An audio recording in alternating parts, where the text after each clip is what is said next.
Viewers, আজকের ভিডিওতে আমরা জানব মাথা ব্যথা বাসায় বসেই আমরা কিভাবে কমাতে পারি বা কি কি পদক্ষেপ নিলে আমাদের মাথা ব্যথা কমে যেতে পারে।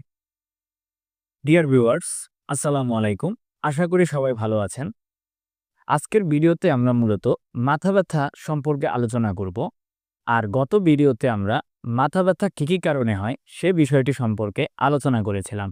আর আজকের ভিডিওতে আমরা বাসায় বসে কি কি ঘরোয়া পদ্ধতিতে মাথা ব্যথা কমাতে পারি সে বিষয়টি সম্পর্কে জানব। চলুন বন্ধুরা, আমরা তাহলে এই বিষয়টি সম্পর্কে আলোচনা শুরু করি। মাথা ব্যথা মূলত বিভিন্ন কারণে হতে পারে, আর এর কারণের উপর ভিত্তি করে আমরা মূলত এর পদ্ধতিগুলো অবলম্বন করে থাকি।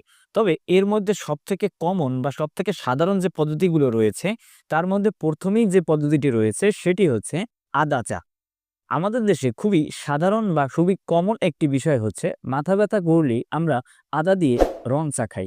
আর এই আদা দিয়ে রং চা খেলে মাথা ব্যথা অনেকটাই কমে যেতে পারে। তাই কারো যদি মাথা ব্যথা থাকে তাহলে সেক্ষেত্রে আপনি আদা চা খাওয়ার অভ্যাস করতে পারেন। এ থেকে মাথা ব্যথা কমে যেতে পারে। আর এতে যদি মাথা ব্যথা না কমে তাহলে সেই ক্ষেত্রে আপনি পরবর্তীতে একটি ছোট ঘুম দিতে পারেন। সাধারণত আমাদের যে মাথা ব্যথাগুলো রয়েছে তার মধ্যে প্রধান যে কারণ সেটি হচ্ছে নিদ্রাহীনতা, অর্থাৎ ঘুম কম হওয়া। অর্থাৎ আমাদের একদিনে যে পরিমাণ ঘুম প্রয়োজন তার থেকে ঘুম কম হলে আমাদের মূলত মাথা ব্যথা করতে পারে। তাই এই কারণে যদি আপনার মাথা ব্যথা হয়ে থাকে সেক্ষেত্রে আপনি একটা ঘুম দিতে পারেন, তাহলে আপনার এই মাথা ব্যথা কমে যাবে। এছাড়াও মাথা ব্যথা হলে আপনি কফি পান করতে পারেন। মূলত কফিতে থাকে ক্যাফেইন, আর এই ক্যাফেইন একটি নির্দিষ্ট মাত্রায় খেলে তাহলে এটি আমাদের মাথা ব্যথা কমাতে সহযোগিতা করে। তাই কারো যদি মাথা ব্যথা থাকে তাহলে সেক্ষেত্রে আপনি কফি বা চা পান করে দেখতে পারেন, তাহলে আপনার মাথা ব্যথা কিছুটা হলেও কমে যেতে পারে। বন্ধুরা, মাথা ব্যথা হওয়ার জন্য এরপরে আরেকটি গুরুত্বপূর্ণ যে উপাদান সেটি হচ্ছে পুদিনার তেল। হ্যাঁ বন্ধুরা, আমাদের বাসার আশেপাশে যে তেলের দোকানগুলো পাওয়া যায় সেখানে খোঁজ নিলে আপনি পুদিনার তেল পাবেন, অর্থাৎ পুদিনা পাতার একটি তেল পাবেন। আর এই পুদিনা পাতার তেল কেউ যদি মাথায় ব্যবহার করে তাহলে সেই ক্ষেত্রে তার মাথা ঠান্ডা হয়ে যায় এবং মাথার ভিতরে কারণজনিত কারণে যদি মাথা ব্যথা হয় তাহলে তার সেই কারণে মাথা ব্যথা কমে যেতে পারে। বন্ধুরা, এরপরে আর একটি যে পদ্ধতি রয়েছে সেটি হচ্ছে মাথা এবং ঘাড়ে মাসাজ করতে পারেন।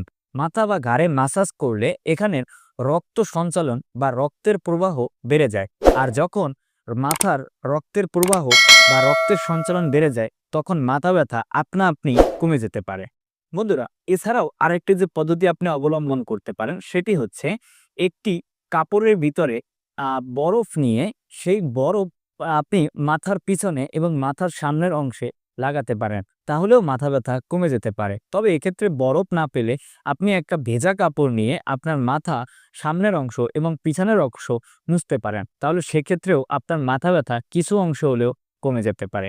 বন্ধুরা, এসব পদ্ধতি অবলম্বন করার পরও যদি আপনার মাথা ব্যথা না কমে তাহলে বুঝতে হবে আপনার বড় ধরনের কোনো সমস্যা হতে পারে। তাই আপনাকে তখন একজন ডাক্তারের কাছে যেতে হবে।